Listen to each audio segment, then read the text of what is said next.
Welcome, my name's Mark Abadi, and I want to talk to you about buttons, people's issues, things that people push in you, and that you say, hey, stop it you, why are you pushing my buttons?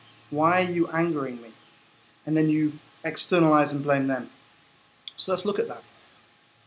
What is it about somebody else's actions that we get hurt by?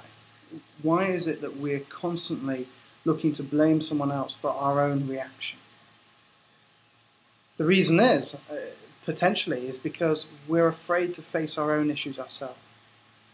One of the wisest teachers on the planet, they talk about what annoys you in other people is your own issue in yourself. Jung spoke like that, and also old teachings are that basically you're the only one here. You're the only one interpreting everything. And the thing with buttons and the thing with issues that we make happen is that we're constantly looking for an external cause of those buttons. So say, for example, someone annoys me because they disregard me. So they disregard me and I go, hey, don't ignore me. And it upsets me. Now, it upsets me because I have an issue in myself about being disregarded.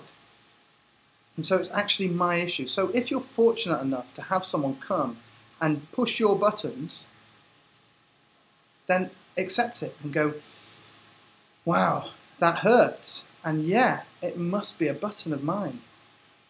Because no one can do anything to you that you don't give them space to do.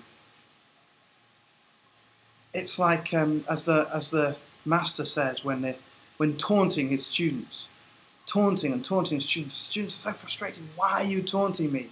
Why are you laughing at my problems? And the master says, it's not that I'm pushing your buttons. It's just that they're sticking so far out, I couldn't get past. You see the point? The point is, they're yours. Take ownership. Don't push them out onto other people. Say, oh yes, that person, he's a bastard. He did that to me. No. Own it. Because only when you own it do you have some power over it.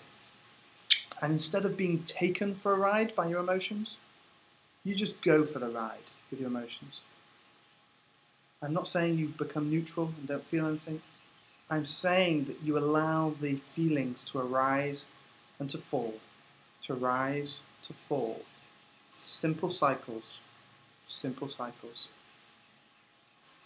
Thank you for listening. Enjoy the next Mark's Minute.